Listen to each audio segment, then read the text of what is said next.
السلام علیکم. د هلمند ملي رادیو درنو اوریدونکو ستړي مشئ، وخت مو بخیر. په دې هیله یم چې د ژوند چارې به مو په ډېرې خوښۍ روانې وي. د ټولنې او روزنې خپرونه ده چې وړاندې کولو ته زه فرید الله خیال راغلی یم. درنو اوریدونکو، د نننۍ خپرونې موضوع ژوند ته ځانګړې شوې ده چې ژوند څه دی، ولې ژوند کوو، د ژوند مقصد څه دی، څه ډول باید ژوند وکړو. په دې اړه به نن په همدې موضوع باندې په دې خپرونه کې بحث کیږي. خپرونه کې را سره د اراکوزیا پوهنتون د دعوت او ارشاد امیر ښاغلی مستغفر صاحب را سره مېلمه دی. مستغفر صاحب ستړي مشئ، پخیر راغلی خپرونې ته. تر ټولو د مخه ښاغلی خیال صاحب تاسو ته او د ملي رادیو ټلویزیون ټولو درنو ملګرو ته السلام علیکم ورحمت الله وبرکاتو. هیله مند یم چې روغ جوړ به یاست. ستاسو صحت او عافیت مو د الله تعالی څخه مطلوب دی. الله تعالی مو راته ښه وساته.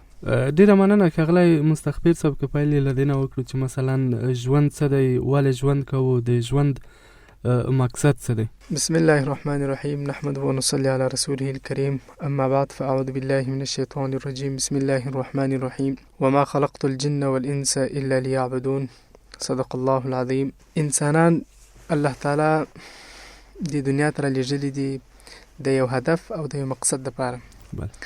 ځکه مخلوقات خو ډېر دي په دنیا کې، خو په دې ټولو کې الله تعالی انس او جن یعنی انسانان او پیریان چې دي دا د یو مقصد دپاره پیدا کړي. نور په دنیا کې موږ وینو حیوانان، د الله مخلوقات بیخي دي، د اسمانونه، مځکې، غرونه، هر څه موږ وینو، خو د هغه ټول الله تعالی زموږ د خدمت دپاره پیدا کړي دي. په هغې سره الله تعالی موږ ته راښیي چې زما څنګه قدرت دی، زما څنګه نظام دی، زه څنګه رب یم. نو د الله تعالی د وحدانیت او د الله تعالی د صفاتو او د الله تعالی د ذات د معلومولو لپاره دا نښې چې دي الله تعالی موږ ته راکړي دي. په ټوله کې بیا الله تعالی موږ ته وویل، دا په قرآن کې وفرمایل وما خلقت الجن والانس الا ليعبدون، چې الله تعالی وایي ما انسانان او پیریان دواړه د دې لپاره پیدا کړي چې دوی زما معرفت ترلاسه کړي، ما وپېژني په دنیا کې، زما قربت هغه ترلاسه کړي. اوس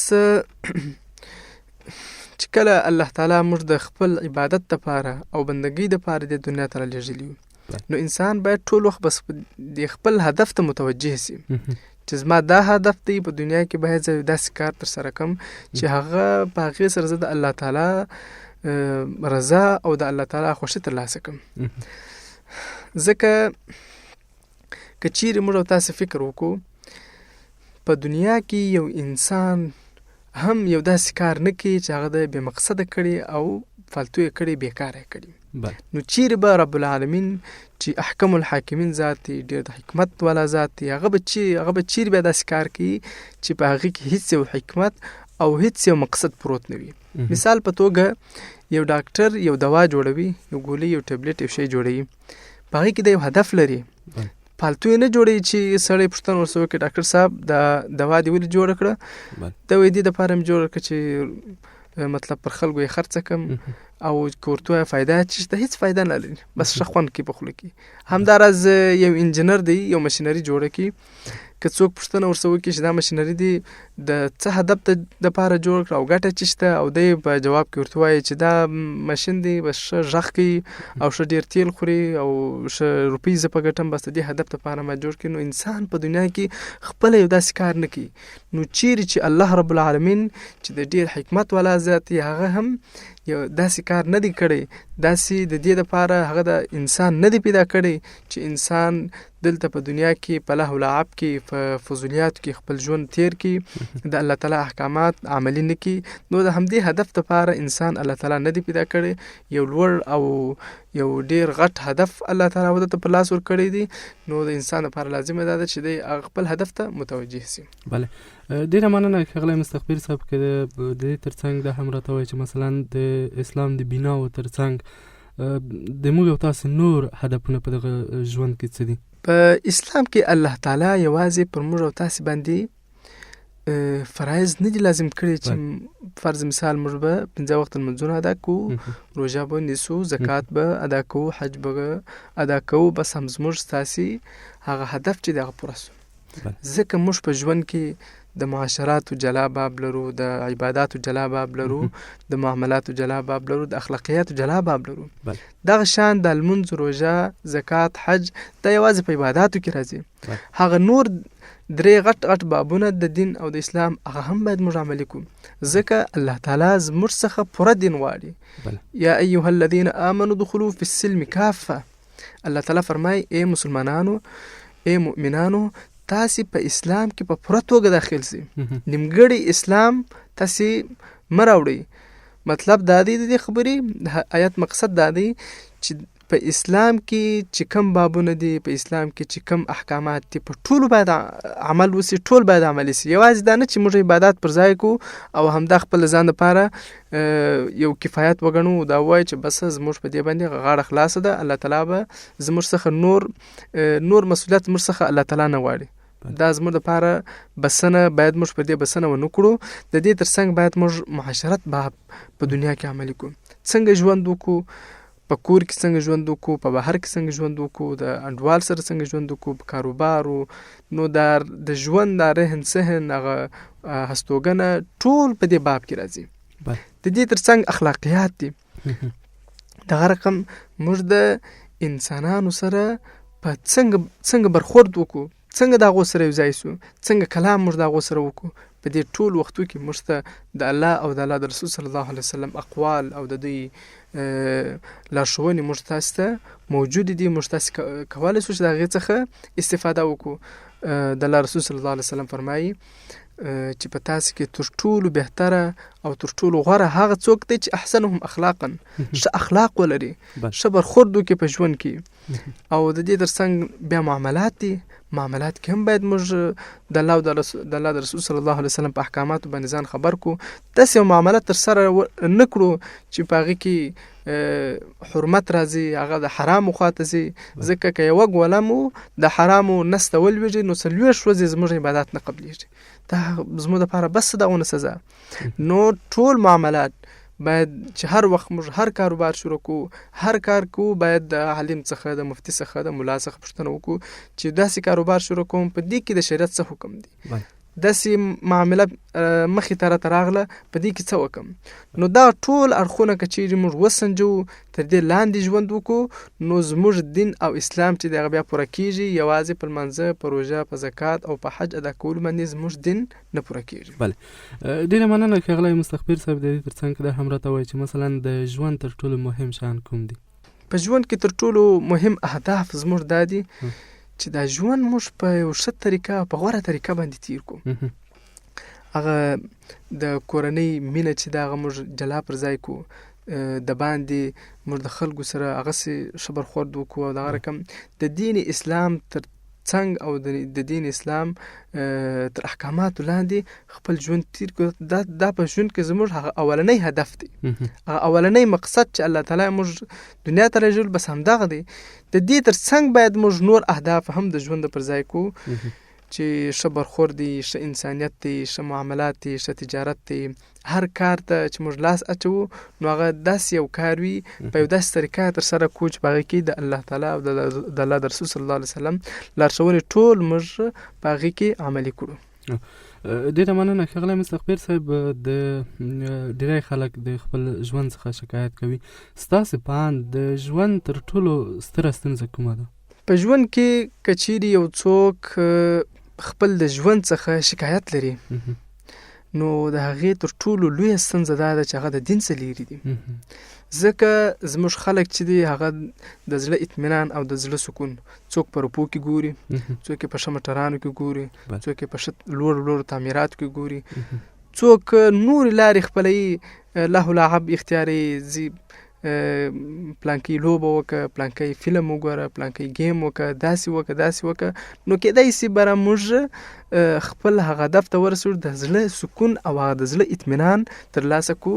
لکه څنګه چې موږ په ورځني ژوند کې داسې ډېر شیان وینو چې خلک په هغو کې خپل د ژوند هغه ښکلا او د خپل ژوند اطمینان غواړي، خو موږ الحمدلله مسلمانان یو، د الله تعالی موږ ته دا شی راوښوی الذین آمنوا وتطمئن قلوبهم بذکر الله الا بذکر الله تطمئن القلوب، چې ای بندگانو د الله تعالی په ذکر، د الله تعالی په یاد باندې، د الله تعالی په عبادت باندې زموږ زړونه اطمینان ترلاسه کوي.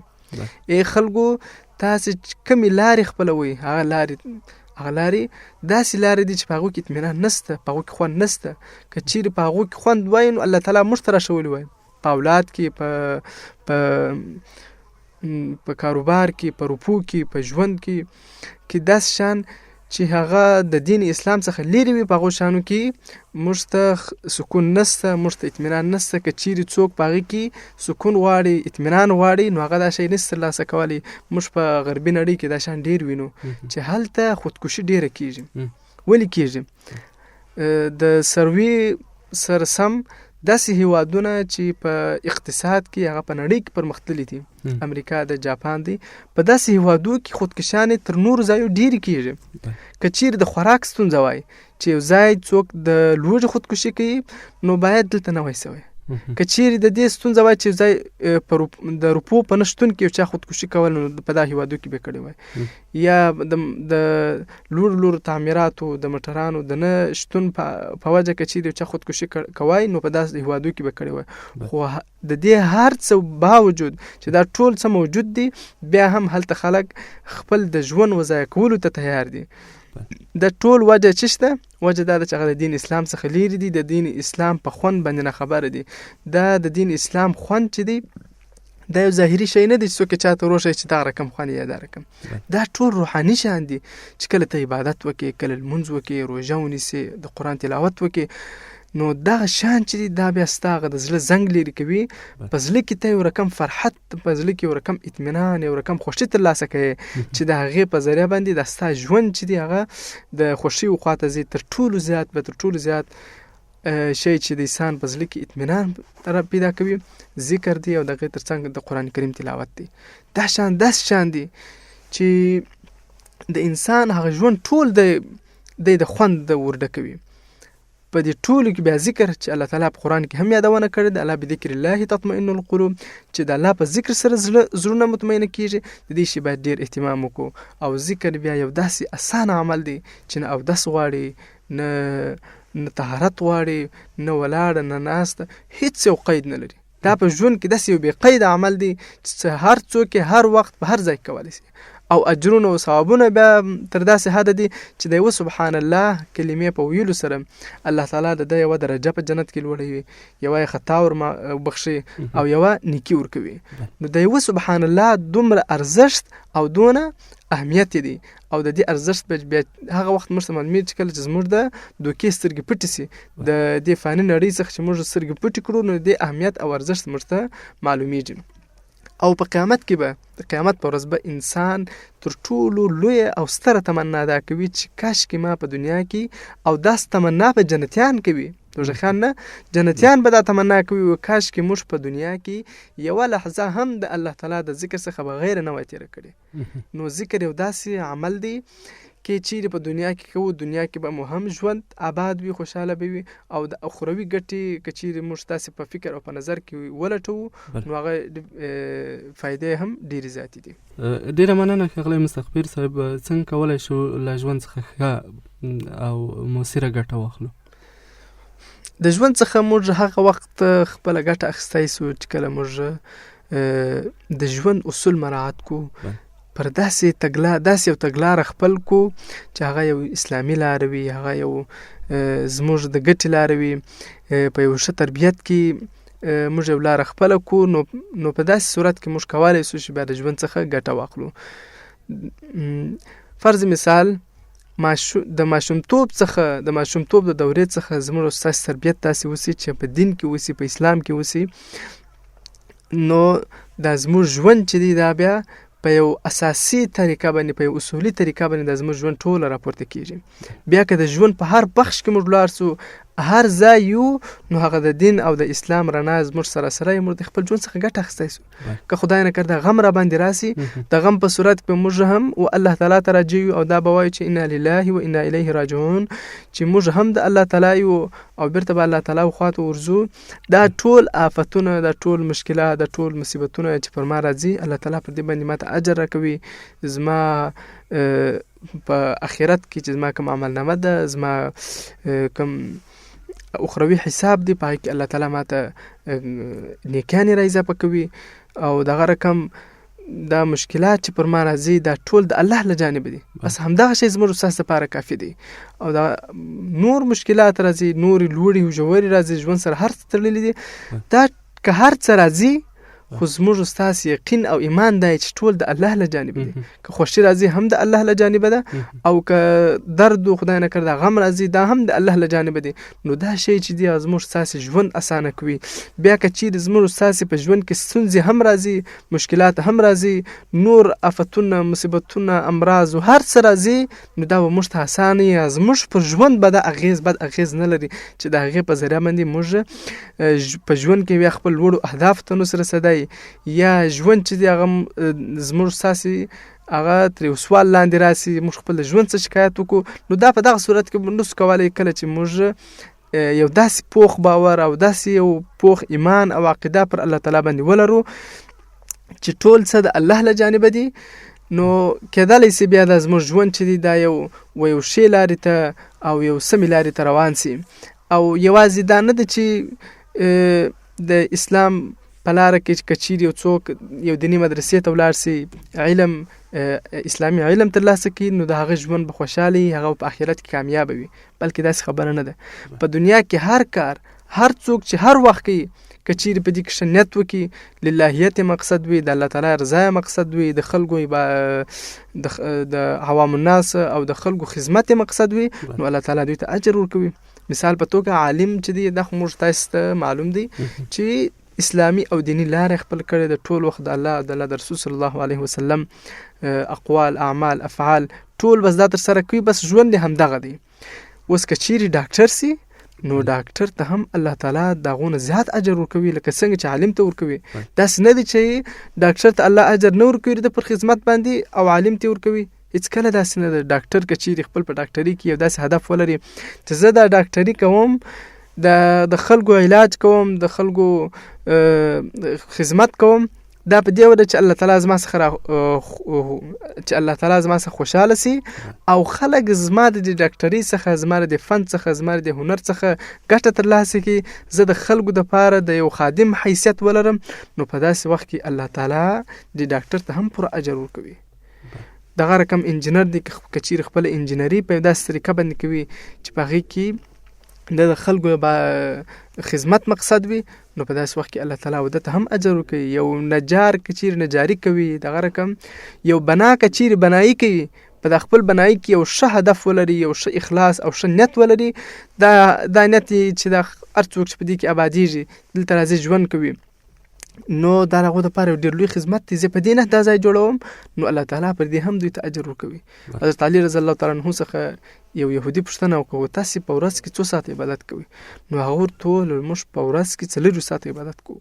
نو دوی ورته وویل تاسې په ژوند کې مسؤلیتونه نه لري مصروفیات نه لري حاجات نه لري خوب نه لري خوراک نه لري معاملات نه لري دا ټول شیان خو تاسې په ژوند کې لري نو دا خو کېدای نه چې تاسې 4 ساعته ګرده په عبادت کې تېر کړي. نو دوی ورته وویل چې موږ ټول کارونه خپل د ژوند ټول افعال اعمال کړنی دا ټول د الله د رسول صلی الله علیه وسلم د سنت طریقې موافق او د الله تعالی د احکاماتو موافق تیرو نو په دې وجه الله تعالی موږ ته پر هر غړي باندې موږ ته اجر راکوي. دا زموږ ټول وخت په عبادت کې شمار دی.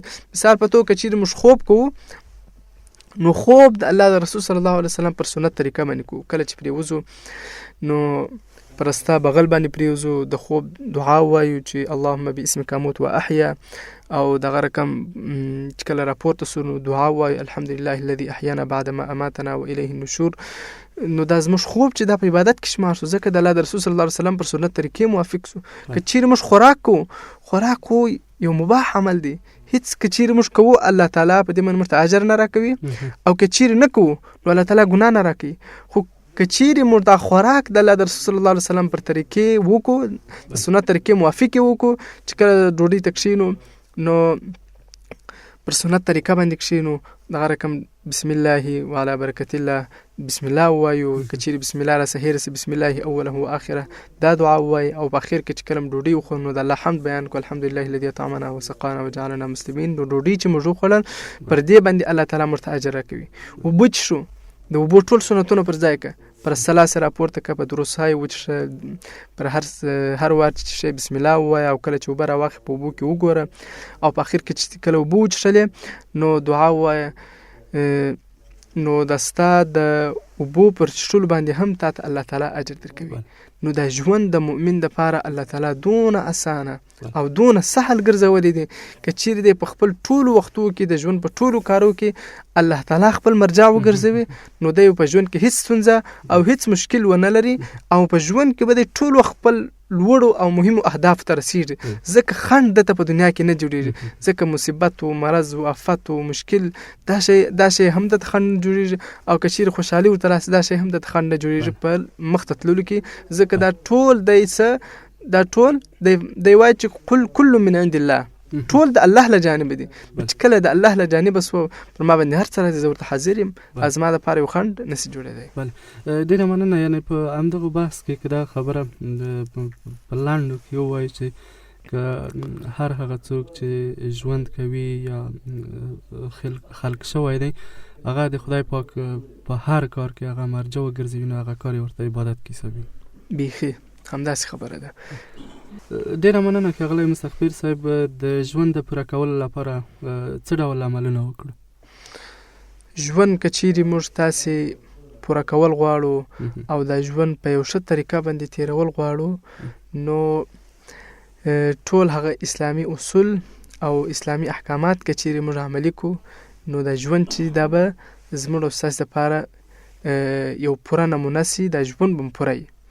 ځکه پورهوالی الله تعالی موږ ته راښولی دی، یا ایها الذین آمنوا ادخلوا فی السلم کافه، په اسلام کې پوره داخل سه، بس همدا ستا ژوند پوره سو. په ژوند کې چې په اسلام کې الله تعالی تا ته کوم څه درښولی دی هغه عملي که، د الله تعالی د احکاماتو موافق کارونه وکړه، د الله د رسول صلی الله علیه وسلم چې کوم سنت عمل دی هغه ټول پر ځای که، د هغو خلاف یو داسې کار مه کوه چې په هغه باندې خدای نه کړه الله تعالی نه ناراضه کیږي زموږ څخه، یا د الله د رسول صلی الله علیه وسلم د سنتو خلاف کار زموږ څخه تر سره کیږي. که چیرې یو داسې کار موږ تر سره نه کړو، نو دا ژوند چې دا موږ پوره عملي کړي، په ژوند کې دا شی نه پاتېږي، په اسلام کې دا شی په اصول کې پاته نه دی. که چیرې موږ پر اسلام باندې پوره عمل وکړو، نو هغه شی به زموږ څخه پاته سي، بلکې په اسلام کې هر هغه شی چې الله تعالی پر بنده باندې لازم کړي ټول موجود دي. بس دومره موږ ته پکار ده چې باید په هغې باندې ځان خبر کړو او په هغې عمل وکړو، بس همدغه شی زموږ دپاره خنډ دی. ډېره مننه ښاغلی مستغفر صاحب. د خپرونې هم وروستۍ شېبې دي، که په وروستیو کې د ژوند په اړه غوره مشورې لرئ له اورېدونکو سره شریکې کړئ، مهرباني به وکړئ. ژوند الله تعالی موږ تاسو ته ډېر اسانه کړی دی. که چیرې موږ ژوند کول غواړو، ژوند چې دی د اسلامي اصولو لاندې که چیرې موږ تیر کړو، نو دا هم زموږ دپاره بس اسانه دی، بل هیڅ مشکل موږ تاسې په ژوند کې نه لرو. د هغې دپاره ښه خبره دا ده چې په کورو کې د ماشومانو ښه تربیت وسي، ځکه د ماشوم تربیت چې دی دا په ژوند کې ډېر اغېز لري. که چیرې ماشوم په ماشومتوب کې د لمانځه سره عادي سي، د قرآن کریم سره عادي سي، د الله تعالی د ذکر سره عادي سي، نو دا د خپل د ټول ژوند معمول دی ګرځي. بیا په ماشومتوب کې تا دته نیکه او سمه لاره وروښول، ښه تربیت دې ورکړي، ښه اخلاق دې وروښول، ښه سلوک دې وروښوي، د مور سره، د پلار سره، د وړونو سره، د همسایه سره، د بیابان د خلکو سره، د هر چا سره که چیرې تا یو داسې سلوک او داسې تربیت درته ورکړي، نو دا د پر ټول ژوند باندې ښه اغېز کوي. اما که چیرې په دې ماشومتوب کې د کوچني تربیت غلط وسي، نو دغه د تربیت د خراب تربیت چې دی دا په ټول ژوند کې بیا د په د ژوند په لارو چارو کې بس دته ډېر اغېز لري. خدای نه کړه په کوچنیوالي کې سړی یو بد عمل شروع کړي ډېر ځلې داسې وسي چې هغه سره ټول ژوند ورسره وي اگر د بد اخلاقي او د هغه د نه او د هغه د ښه تربیت د نشتون له وجې یو داسې کار به هغه ترسره کوي. دغه رقم باید که چیرې موږ ښه ژوند کول غواړو د الله تعالی احکامات عملي کړو. الله تعالی پر موږ تاسې باندې در اسلام لاندې ژوند چې دی پر موږ تاسې باندې لازم کړی دی چې لمونځ وکړه، روژه ونیسه، حج ادا کړه، دغه رقم ښه سلوک وکړه، د همسایه سره د کورنۍ سره معاشرت وکړم، دغه رقم خپل معاملات په ژوند کې برابر کړه، داسې معامله مه کوه چې هغه حرام معامله وي، الله تعالی پر هغه باندې سم مؤاخذه وکړي، او دغه رقم په ژوند کې خپله ښه برخورد کوه د هر چا سره. نو خپل ټول ژوند چې دی هغه تر اسلام لاندې تیروه، داسې کار مه ترسره کوه چې په هغه باندې الله تعالی یا د الله د رسول صلی الله علیه وسلم خفګان او ناراضګي راځي. نو دا سره ژوند دپاره یو تر ټولو اسانه لاره ده. او په خاصه توګه بیا خپل ژوند چې دی په عبث کې، په لهو لعب کې، په فضولي شیانو کې مه خرڅوه، ځکه د ژوند هره لحظه ډېره قیمتي ده. بیخي چې دی هیڅ نه مصرفیږي، د الله ذکر خو کولی سي، کم از کم سبحان الله خو ته ویلی سي. دا خو یو داسې قید دی، یو داسې عمل دی چې په دې کې هیڅ قید نشته.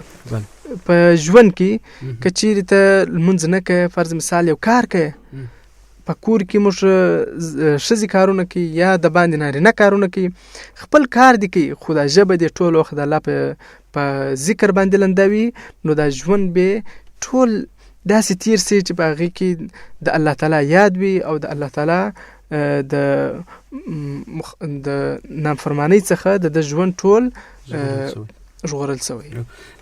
ډېره مننه ښاغلی مستغفر صاحب، وروستۍ کې که دا راته وویل چې د ژوند پای ته رسېدل څه معنا لري؟ انسان چې کله الله تعالی د دنیا ته راولېږي نو دی په داسې حال کې چې رالی لم یکن شیئا مذکورا، الله تعالی پر انسان باندې داسې وخت راغلی دی چې د هیڅ نوم او د نشان هیڅ موجود نه و په دنیا کې. بیا الله تعالی دی پیدا کی. کله چې الله تعالی دی پیدا کی نو د پردا چې کله دی خپل بلوغ ته ورسېدی نو الله تعالی دی مکلف کی. د هغې د مخه هم الله تعالی موږ ته داسې لارښوونې کړي دي چې هغه د ده په دین کې، د ده په اعمالو کې د ده سره ډېر معاونت وکړي.